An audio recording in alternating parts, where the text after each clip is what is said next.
we are moving the other techniques, that is the classical method of engine optimization. So in this we have first topic, that is the basically the your single variable optimization. Okay, so I hope I'm audible to each one of you. So today's topic is that is module 3. Under this module 3, single variable optimization. Okay, so under this what we are going to cover, I hope many of you have studied during your 12th in your uh, in your uh, in your calculus subject. There is a mathematics course, integration and calculus, in which we study differentiation and integration of different functions. Okay, so it will be a kind of repetition for those who remember those that topic. Okay, so there also we used to find out the maximum value of a function or minimum value of a function by taking single derivative and second derivative of respective function. Okay, so on the basis of nature of second derivative of function, we used to define whether the function is maximum correspond to maximum value or minimum value. So you will recall all those concepts which you have already studied, or it will be a kind of repetition, or you can say instead of saying repetition, you can say kind of revision. Okay, so let us come to the very basic, that is the what is function. Okay, so in function we have some input. This input is say in terms of x. X may be 0, 1, 2, 3, or this may be not necessarily positive. This may be -1, -2, -3, and whatever the value. Okay, so there is some numerical value which is an input, and we have some function fx equal to x cube. We have taken one equation.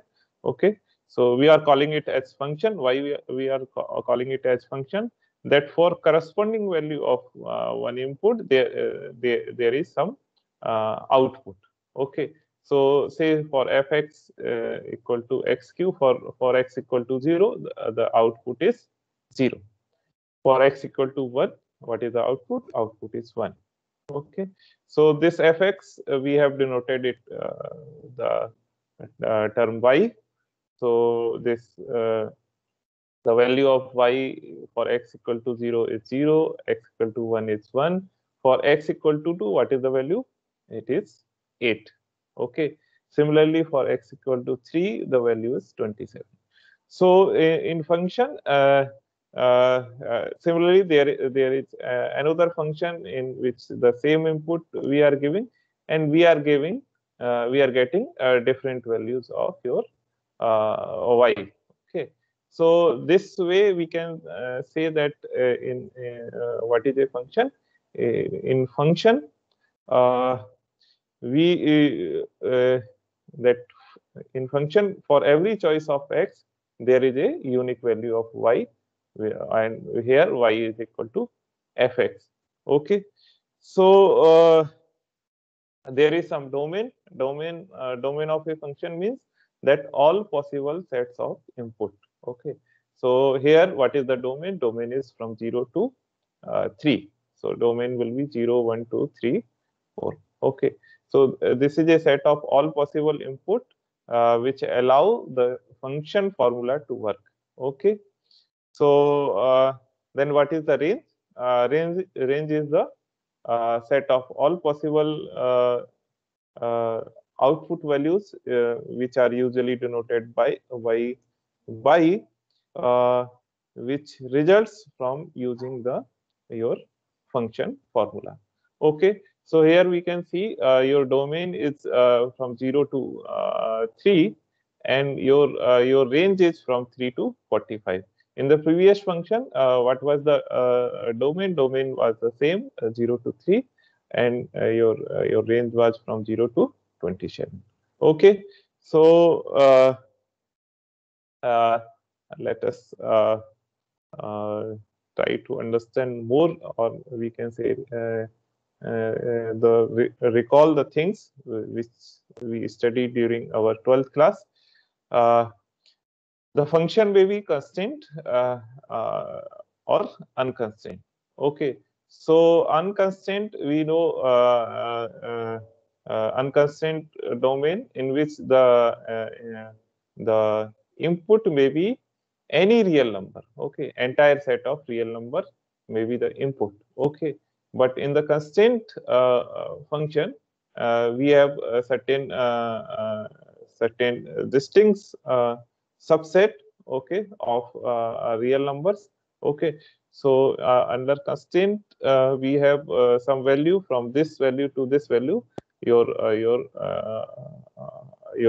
domain will vary. Okay, and there is one more thing. Your function may be continuous, discontinuous, or discrete. Okay, so here you can see discontinuous function in the figure 2.101. You can see discrete functions. That is the there is a graph between okay, so here we can see this discrete function, sorry, discontinuous function. Then we have discrete functions, some value, fixed value corresponding to a fixed input. Okay, so this ft, that is cost of pipe, correspond to some constant value, then another point, then next point, then next point, then next point. Okay, so this way we have discrete functions. Okay, then let us try to more analyze the functions. Okay, so there are basically two types of functions, monotonic or unimodal function. So under monotonic function, what is happening? The value of fx1, if we compare two values, that is fx1 and fx2, what is either this value is less than equal to x2 or is greater than equal to okay, if it is less than equal to x2, fx1 is less than equal to x2, then here you can see your this monotonic function is in increasing mode. The value of x function has increased at the input of x2. Okay, so here x1 is less than equal to x2. Okay, similarly, if fx1 is more, this is another function, monotonic function, which is gradually decreasing from x1 to x2, or and so on. Okay, so then we have next type of function, that is unimodal. Okay, so if fx is unimodal on the interval, that is x is varying from a to b, it may be equal to a, and it may also be equal to b. So a is less than equal to x, is less than equal to b, and if it is monotonic on either side. Okay, so either side of the single optimum point x star, okay, in the interval. Okay, so in unimodal, what is happening? We have both kind of monotonic functions. In one side it is increasing, and in both side either it is increasing or either it is decreasing. Okay, so here you can see one unimodal function on either side of your x, some optimum value x star, your on on either side of of this value x star, your function is increasing. Okay, this may also be in reverse direction also. This may be something like this, that we have some value like this, and your function is increasing. Your function is decreasing in one direction. Okay, so this may be the x star value. Okay, so in this the function may be something like this, that it is decreasing in either side of your optimum value. Okay, so this way we can call these functions uh, as a monotonic or uh, or the your unimodal. Okay, so it is all okay.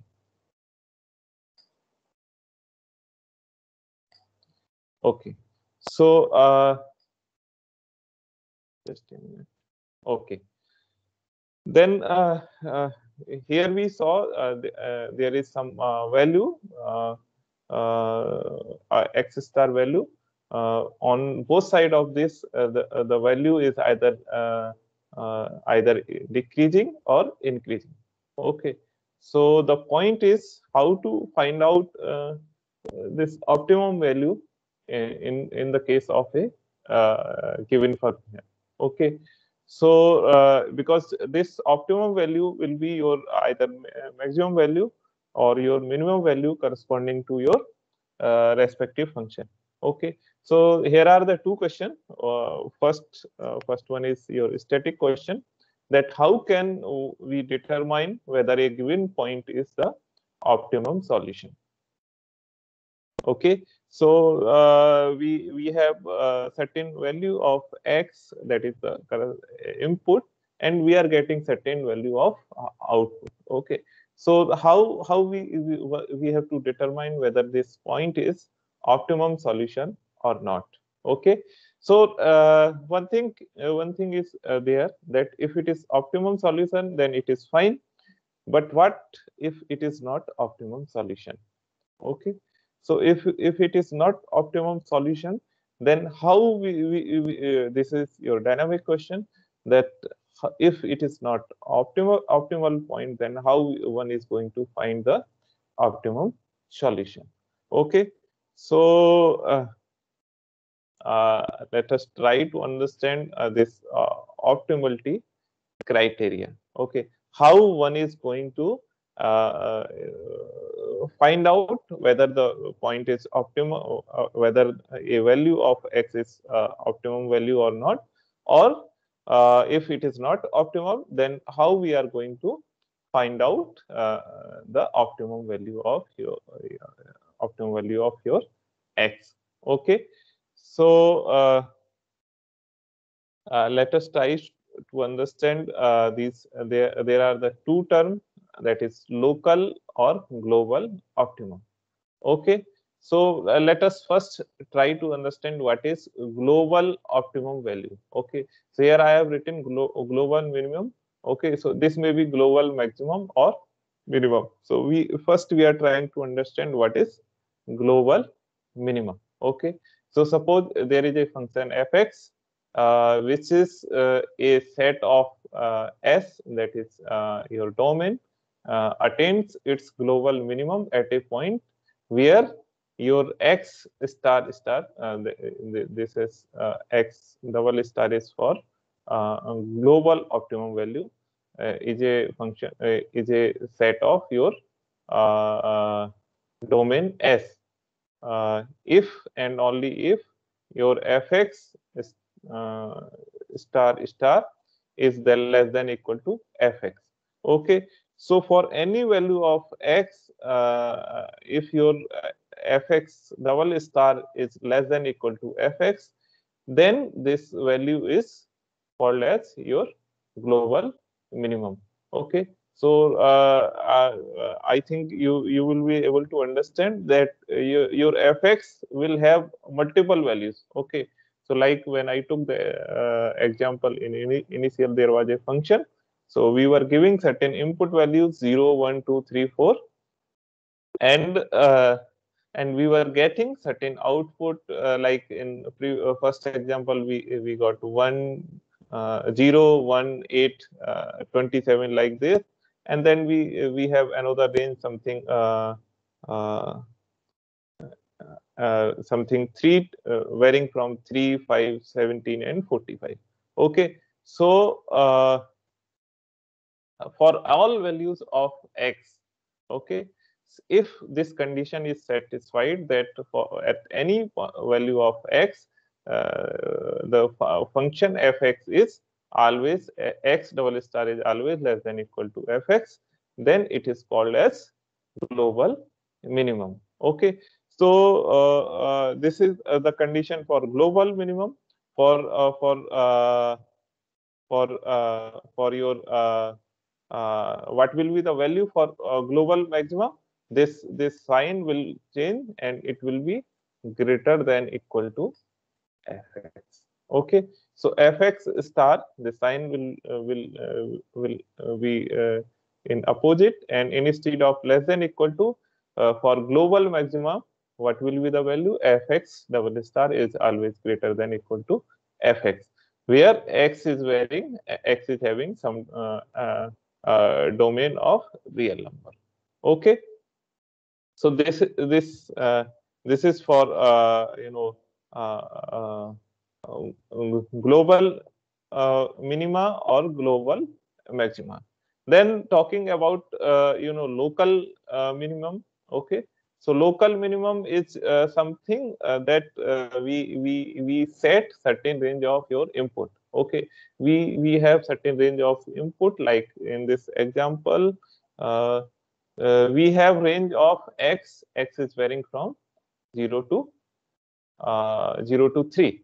Okay, so your x value of x corresponding to 4. Okay, x equal to 4, this will not be acceptable, this will not lie in this domain. Okay, so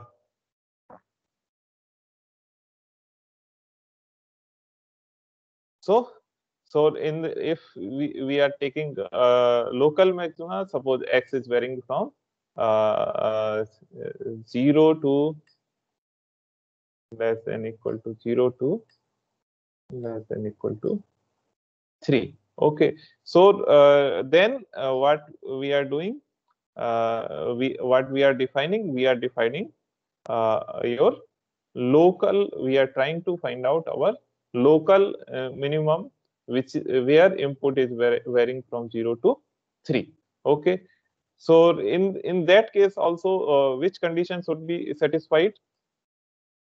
fx, if we are talking about minima, then this condition which must be satisfied is fx star must be less than equal to fx. Okay, so for all x within a distance epsilon from x star, your this condition must be satisfied. Okay, this fx star must be less than equal to fx. Okay, so this is called local minima. Why it is called local? Because we are locally defining some range, and this range is x, and this range is distance epsilon from x star. Okay, so on if we are talking about in graph mode, then we have function fx, this is value x, and we have taken certain interval. Okay, so this distance may be epsilon. Okay, so for all values of all values of x lying in this domain, your fx star is having minimum value. So then in that case, it is called your local minimum.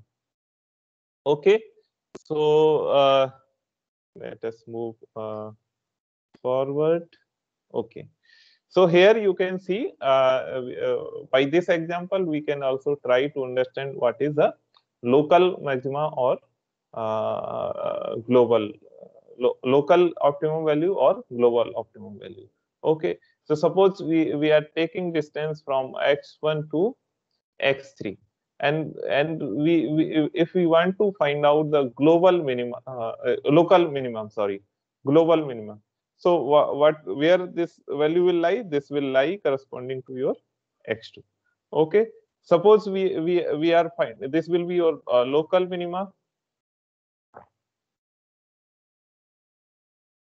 Okay, suppose we want to find out the local maxima between the range, that is the for the domain x1 to x3. Then what will be the maximum value? This will be here. So this will be your highest value in this in this domain, which is varying from x1 to x3. So this will be your local maximum.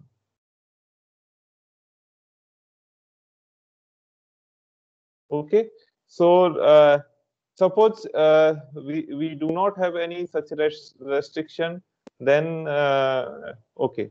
One more thing. So if we have another range, suppose varying from x2 to x4, so then your local minima will shift from x2 to x4. Okay, and your local maxima will be at point x3. Okay, so let us talk about globally. Let us not. We do not have any restriction on the your entire range of your entire, sorry, domain of x, where x1 may be any real number. Then in that case, what will be the maximum value? Obviously, the maximum value will lie at this point. And where will be the minimum value? Obviously, the minimum value will lie at this point. So this will be your global minima. Let us write G minima, and this will be your global maximum value, G max. Okay, so okay, so this way we can find out the value of global maxima or global minima. This is by graphical, but how we are we are not supposed to write or plot the function on graph paper always. Okay, so there are mathematical techniques which which will be we will be understanding how we can find out the global maxima. Okay, global maxima or global minima. Okay, so I think you all remember in 12th, if we have a function fx equal to certain ax plus b, ax square plus bx plus c, or some value a1 x, a1 x1 to the power n, a2 x to the power n minus 1, a3 x to the power n minus 2, some function we are having. Okay, so then for finding minimum or maximum value, what we used to do, we used to take first derivative of your given function and then equate it equal to 0. Okay, so this process we might have done in our 12th classes. Okay, so the first derivative, what we do, we take first derivative and we compute it equal to 0. Okay, so suppose for xq, we were having a function. Suppose we have a function fx equal to x cube, which we took example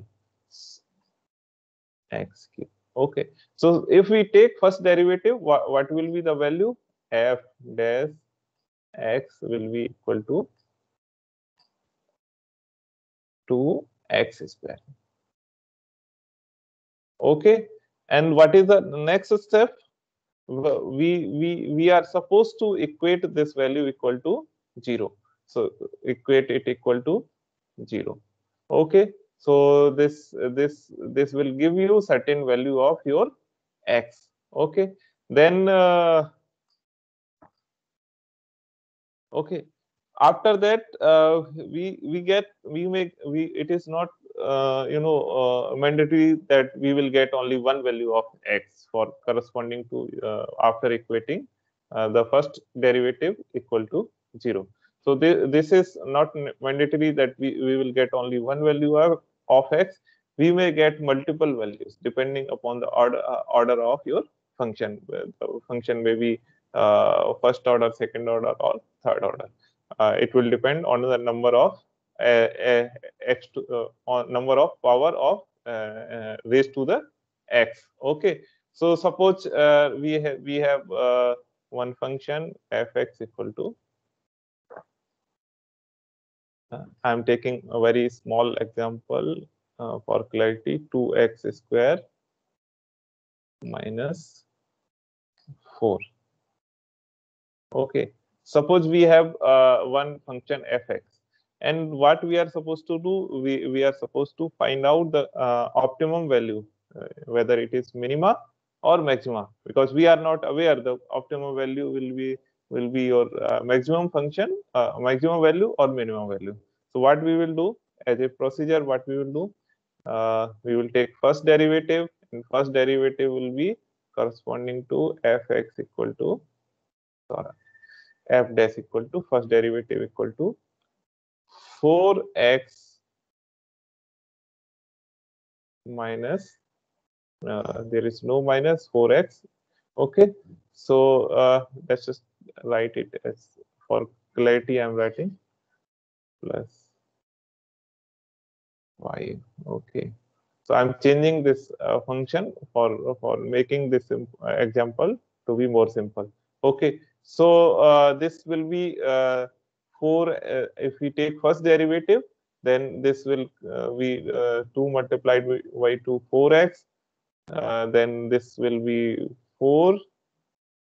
Okay, and what we are supposed to do, we are supposed to equate this first derivative equal to 0. So this will give you a value of x equal to 1. Okay, now what we are supposed to do, we have calculated this value.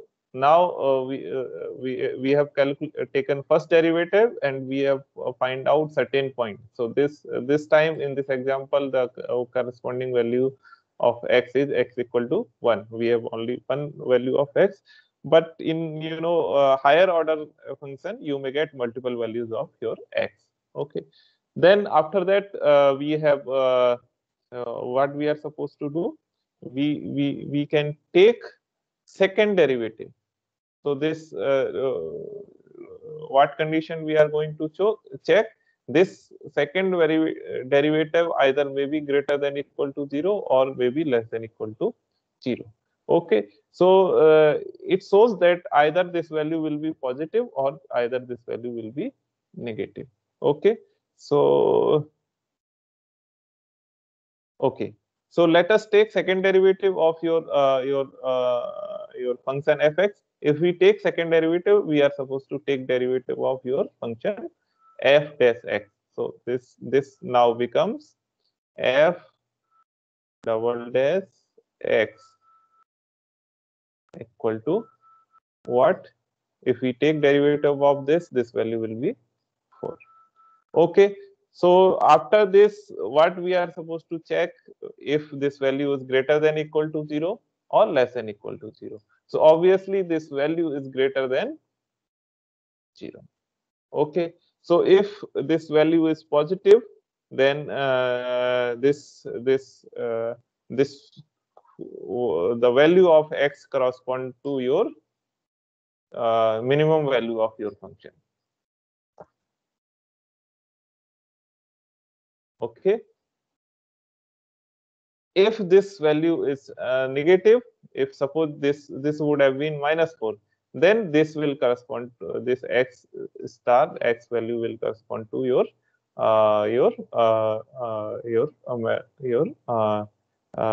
maximum value of your function. Okay, so put this value x equal to 1 in this function. What you get, f1 equal to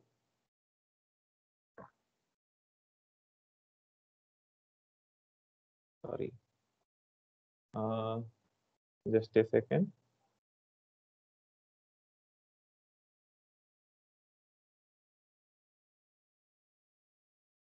F1 equal to, this will be 2 minus 4 plus 5.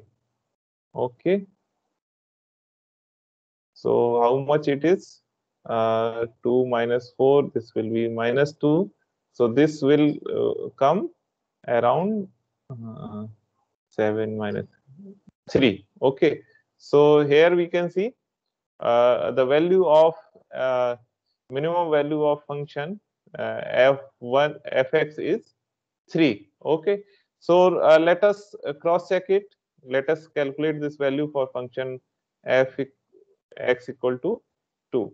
What is the corresponding? I am taking one arbitrary value. This may be 2 or 3. You may check.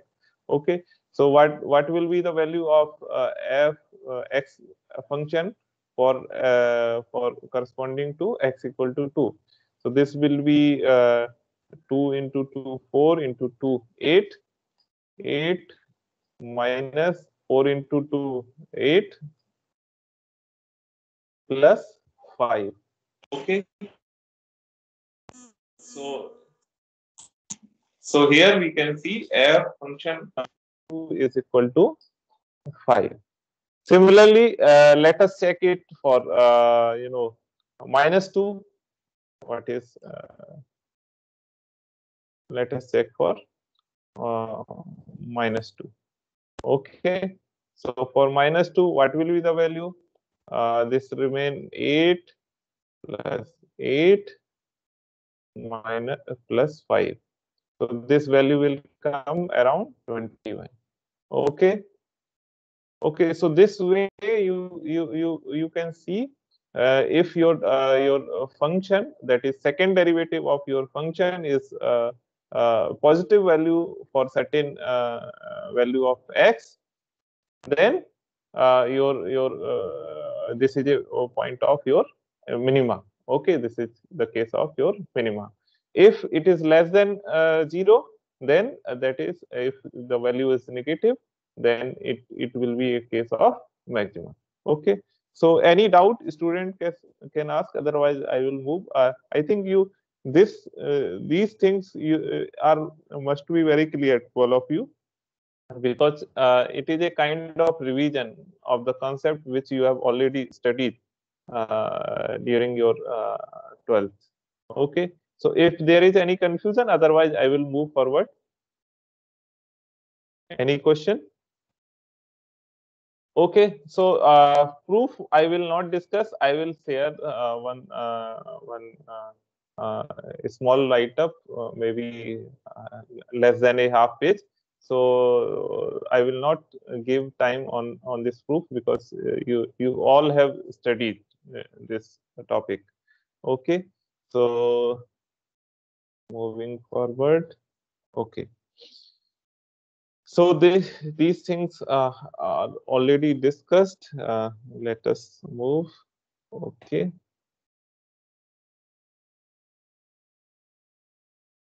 Okay. One thing. Okay. So one thing which usually comes, that is the point of inflection. Okay, or saddle point. Okay. So let us try to understand what is stationary point and what is inflection point. Okay. So is stationary point is a point x star at which your your first derivative of your function is corresponding to 0. Okay. So this we are supposed to find out by taking the first derivative of your given function. Okay. In the previous case, your function was fx equal to 2x square minus 4x plus 5. Okay. So we what we did, we calculated one stationary point, or there may be number of stationary point depending upon the order of your function. Okay. Suppose this function is your fx equal to 5x raised to the power 8 plus 2x to the power 6, something like that. So there may be multiple stationary point in that case. But in previous example, because the example was x to the power 2 only, that is second order only. So we got only one stationary point. Okay. So, but in a higher order problem, there may be more number of stationary point. Okay. So then what is inflection point? So an inflection point, or which is also called as a saddle point, is a stationary point that does not correspond to a local optimum or local optimum, that is minimum or maximum. Okay. So what does it mean? Let us try to explore it. To distinguish whether a stationary point is local minimum or local maximum or an inflation point, we need the sufficient condition of optimality. Okay. So suppose at a point x star the first derivative is 0. Okay, this we have to remember when we are trying to find out your local maxima or sorry, inflection point or stationary point. Okay, so when we are trying to find out local minima or local maximum, or it is a point of inflection. Okay, so let us try to understand this. Suppose at a point x star the first derivative is 0 and the first non-zero higher order derivative is denoted by n. Okay, so the first non-zero higher order derivative, that is the derivative which is not equal to 0, is denoted by n. If n is odd, then your x star is a point of inflection. Okay, if n is even, then x star is your local minima. Sorry, local optimum value. So this may be your minima as well as maximum. Okay, so how to find out whether this value is corresponding to minimum value or maximum value? That we have to recall that if the derivative is positive, that is if it is greater than equal to 0, greater than 0, then it is called your global minima, sorry, local minima. If it is negative, that is less than 0, then it is called local maximum. Okay, so these value of your x star will be corresponding to either local minima or local maximum. Okay, so if here one thing is important to note, that in your first non-zero higher order derivative, which is denoted by n.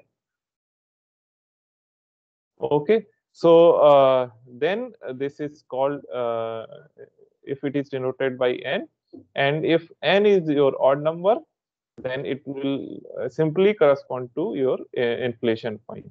Okay, and if your n value is not odd, so and suppose it is even, then what it will correspond to? It will correspond to local optimum value. Okay, so in local optimum value, there may be two cases. Either it may be greater than 0, the derivative may be greater than 0, or derivative may be less than 0. So or we can say the derivative may be positive value, or derivative may be negative value.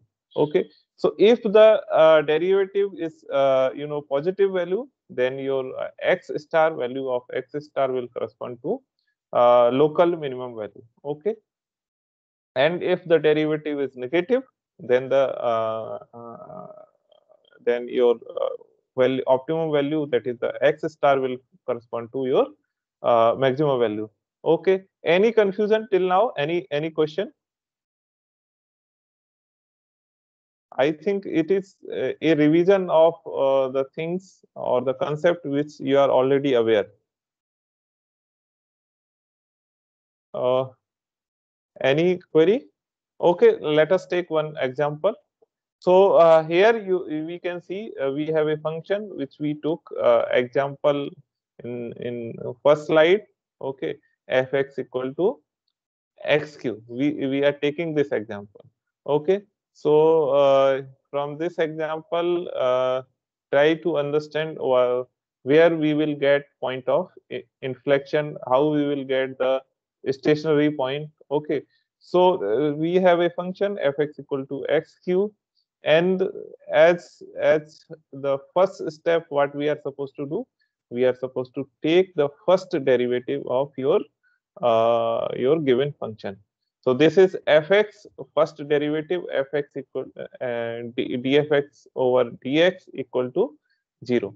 So if we take first derivative, what it will give, f dash x will be equal to thrice of x square. Okay, so we are, if we equate this value equal to 0, then what we will get? We will get values of x. So a value of x will be x equal to 0. Okay, now let us take second derivative. Okay, so if we take second derivative, what will be the value? Because what we are supposed to do, we are doing first non-zero higher order derivative. We are trying to find out first non-zero higher order derivative. So okay, so in first derivative we got 3x x square.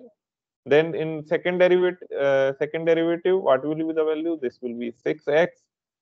This will be second derivative. And what will be the value of third derivative? Third derivative is, if we take again derivative of this 6x, this will correspond to 6. Okay, so this is written here. Okay, so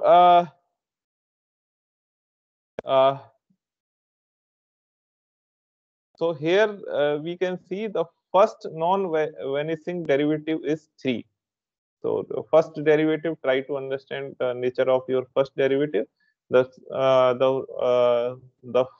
first derivative is non-vanishing derivative is 3. Okay, and at x equal to 0, what we will get? We can see this corresponding to this. We at this point.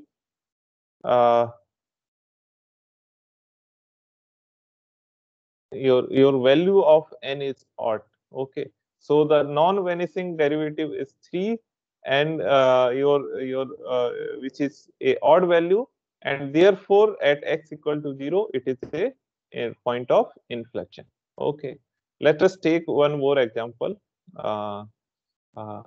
Fx equal to this is of more higher order, in order to make more clarity on this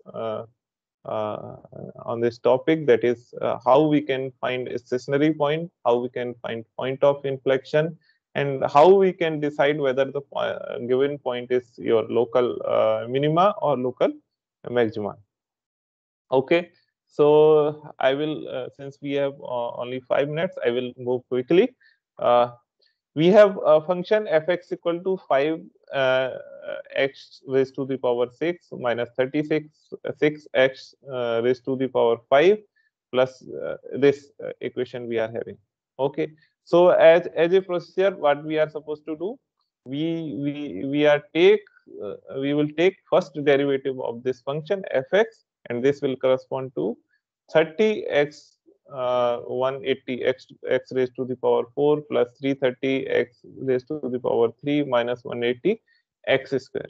Okay, so if we simplify this, this will come 30 x square x minus 1 x square multiplied by x minus 1, then multiplied by x minus 2 multiplied by x minus 3. Okay, so here we can get the values of x will be your 0, 1, 2, 3. So the stationary point will lie on x equal to 0, x equal to 1, x equal to 2, and x equal to 3. Let us take second derivative. So the second derivative, if we take second derivative of this function, so that is the first derivative of function fx. So this will correspond to 30 multiplied by 5, 150 x raised to the power 4. I think you all understand how to take derivative. Okay, so now here is the main task. Okay, so let us calculate the value corresponding to your stationary function. So in stationary function fx x corresponding to 0, fx will be 36 corresponding to 1, x equal to 1. This function is 27.5 corresponding to your stationary point 2. Your function is fx equal to 44. Corresponding to function x equal to 3, your corresponding value of function is 5.5. Okay, so corresponding values of second derivative, here these are written 0, 60 minus 120, 550. Let us move forward. Here we can see the value that is corresponding to your which is the value of second derivative which correspond to, because it is a even number, we can see, since it is a even number, this will either correspond to local maximum value or local minimum value. Okay, so since this value is positive, this will correspond to local minimum value. I think it is clear, because this value is positive, so this value is correspond to your local minimum value. However, in the at stationary point x equal to 2, the second derivative is minus 120. So the corresponding value will be your local maximum value. Similarly, for function for stationary point x equal to 3, your second derivative is 540. This is again a even number and positive value. So this will be again your one more local minimum value. Okay. At x equal to 0, let us take one more derivative one more time, and we are getting 600 x cube minus 2160 x square plus 198 x minus 360 equal to, if we put the value of x0, this is x equal to f d third derivative will be equal to minus 360. Okay, so here in this table you could see the positive value will correspond to your local minima, and the negative values will correspond to your local maximum. Okay, but what about this x equal to 0?